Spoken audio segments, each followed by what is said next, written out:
നമസ്കാരം.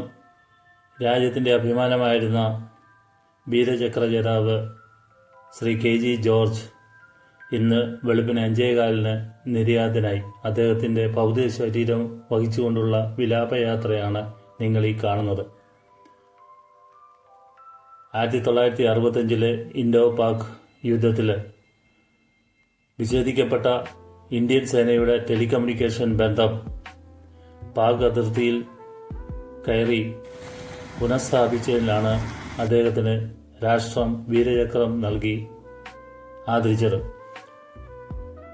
1965 ഇൻഡോ പാക് യുദ്ധത്തിൽ അദ്ദേഹമടങ്ങുന്ന സേനാംഗങ്ങൾ യുദ്ധമുഖത്തേക്ക് പ്രവേശിക്കുകയും കൂടെയുണ്ടായിരുന്ന എല്ലാ സേനാ അംഗങ്ങളും മരിച്ചിട്ടും ആത്മധൈര്യം വീണ്ടെടുത്ത് മുന്നേറി നമ്മുടെ രാജ്യത്തിൻ്റെ ടെലികമ്മ്യൂണിക്കേഷൻ ബന്ധം പുനഃസ്ഥാപിക്കുകയും അതിലൂടെ രാജ്യം വിജയിക്കുകയും ചെയ്തു. ആ യുദ്ധത്തിൽ അദ്ദേഹത്തിൻ്റെ സംയോജിതമായിട്ടുള്ള ഈ പ്രവൃത്തി അദ്ദേഹത്തിന് വീരചക്രത്തിന് അർഹനാക്കി.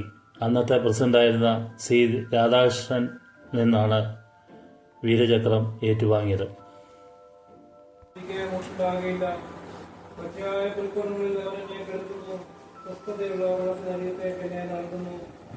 പ്രാണനെ അവൻ തണുപ്പിക്കുന്നു.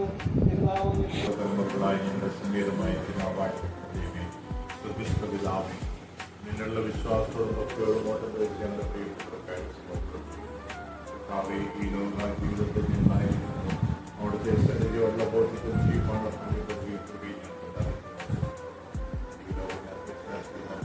ശാശ്വതമായി പാർക്കപ്പെടാതെ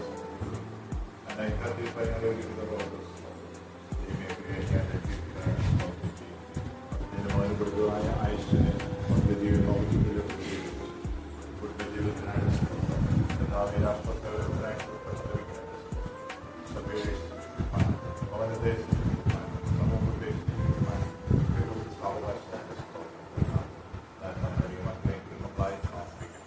അവരുടെ പേര് സൂക്ഷിക്കാൻ നിത്യജീവിതരായ സ്നേഹത്തേക്ക് കർത്താവിനോട് സമയത്ത് നിയമം പ്രവേശിക്കുന്ന അവസരം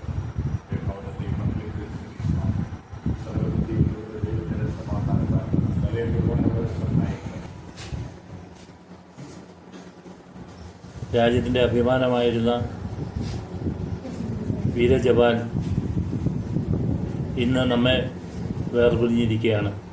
അദ്ദേഹത്തിൻ്റെ ഓർമ്മകളും അദ്ദേഹം രാജ്യത്തിന് വേണ്ടി ചെയ്ത സേവനങ്ങളും എന്നും ഓർമ്മിക്കപ്പെടും. അദ്ദേഹത്തിൻ്റെ ആദരവ് സൂചകമായിട്ട് കഴിഞ്ഞ വർഷം കുന്നദാനം പഞ്ചായത്ത് അതിൻ്റെ 4-ാം വാർഡിൽ കൂടി കടന്നു പോകുന്ന ആഫ്രിക്കപ്പടി ചിറവക്കാട്ട് റോഡിന് അദ്ദേഹത്തിൻ്റെ പേര് നൽകി ആദരിക്കുകയും ചെയ്തിരുന്നു. നെടുങ്ങാടപ്പള്ളിക്ക് പ്രത്യേകിച്ച് രാജ്യത്തിന് തന്നെ അഭിമാനമായി മാറിയ ഈ വീരജവാന് ഫോർഡോർസ് വിഷ്യൻ ആദരാഞ്ജലികൾ സമർപ്പിക്കുന്നു. അദ്ദേഹത്തിൻ്റെ ഓർമ്മകൾ എന്നും രാജ്യത്തിലെങ്ങും നിലനിൽക്കും എന്ന ഓർമ്മയോടുകൂടി